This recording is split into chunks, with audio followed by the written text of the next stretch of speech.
నమస్తే welcome to story board.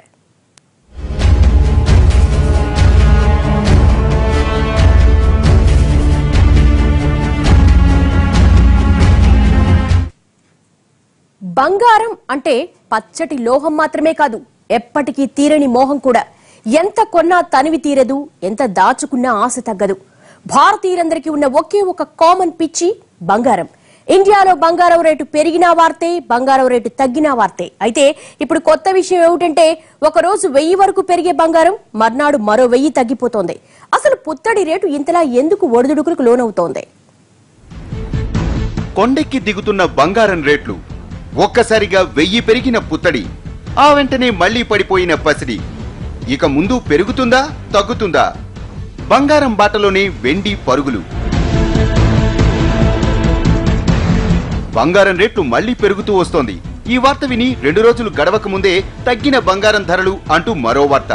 అసలు గతంలో ఎప్పుడు చూసినా బంగారం ధర ఒక్కసారిగా పెరగటం కానీ ఒక్కసారిగా పడిపోవటం కానీ ఉండేది. కానీ రోజువారీ వ్యవహారాల ప్రకారం బంగారం ధర తగ్గుతూ పెరుగుతూ ఉన్నా అది కూడా 50-100 లోపే ఉండేది. కానీ ఇప్పుడు మాత్రం బంగారం తన రూటే సెపరేట్ అంటోంది.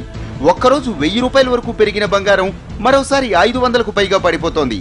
మార్కెట్లో ఏ వార్త వచ్చినా వెంటనే బంగారం రేటే ముందుగా ప్రభావితం అయిపోతోంది. ఈ నెల 1వ తేదీన దేశీయ మార్కెట్లో 24 క్యారెట్ల బంగారం 10 గ్రాములు 28,000 రూపాయల దగ్గర ఉండేది. కానీ 3 వారాల తర్వాత చూస్తే ఆ ధర కాస్త 31,000 రూపాయల వరకు పెరిగింది. తాజాగా బులియన్ మార్కెట్లో 10 గ్రాముల బంగారం ధర 30,460 రూపాయలకు పైగా ట్రేడ్ అవుతోంది. అంటే 3 వారాల వ్యవధిలో బంగారం ధర 2,500కు పెరిగిందన్నమాట.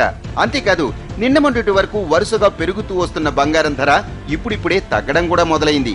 జూన్ 15న 3,036 రూపాయలున్న గ్రాము బంగారం ధర రోజు తిరిగేసరికి 3,121 రూపాయలైంది. అంటే 10 గ్రాముల 24 క్యారెట్ గోల్డ్ ఒక్క రోజులోనే 950 రూపాయల మేరకు పెరిగిందన్నమాట. ఇలా అప్పటి నుంచి నెమ్మదిగా పెరుగుతూ వస్తున్న బంగారం ధర గడిచిన 4 రోజుల నుంచి 400 మేరకు తగ్గింది.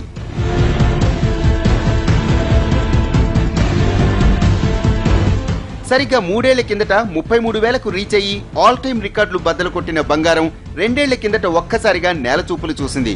మోడీ ప్రధాని అయ్యాక మార్కెట్లు ఒక్కసారిగా పుంజుకోవడంతో బంగారం ధర ఒక్కసారిగా తగ్గిపోయింది. 25,000కు పడిపోయింది. అప్పట్లో ఆ పసిడి పతనం చూసి 20,000కు వచ్చేస్తుందేమో అని అంతా అనుకున్నారు. కానీ అక్కడి నుంచి నెమ్మదిగా పడుతూ లేస్తూ మళ్లీ ఇప్పుడు పరుగులు పెడుతోంది. ఈ నెలలో బంగారం ధర ఎంత పెరిగిందో ఈ 3 రోజుల్లో అంతకు సగం తగ్గింది. భారతీయులకు బంగారం అదో పచ్చని లోహం మాత్రమే కాదు, ఎప్పటికీ తీరని మోహం కూడా. భారతీయులకు అదో ఆభరణం. బంగారం అంటే అంతస్తు, బంగారం అంటే ఆస్తి, బంగారం అంటే హోదా, బంగారం అంటే పెట్టుబడి, బంగారం అంటే ఆర్థిక భరోసా. బంగారం అంటేనే గౌరవం, బంగారం ఉంటేనే గౌరవం. ఇంకా చెప్పాలంటే బంగారం అంటే ఓ వెర్రి, ఎప్పటికీ తీరని పిచ్చి. అందుకే బంగారం గురించి ఏ వార్త వచ్చినా అది ప్రతి ఒక్కరిని ఆకర్షిస్తుంది. సంపన్నుల నుంచి సామాన్యుల వరకు ప్రతి ఒక్కరికి బంగారం రేటు పెరిగినా తగ్గినా వార్తే. ఇంతలా భారతీయుల జీవితాల్లో పెనవేసుకుపోయిన అంశం ఏదైనా ఉందా అంటే అది ఒక్క బంగారం మాత్రమే.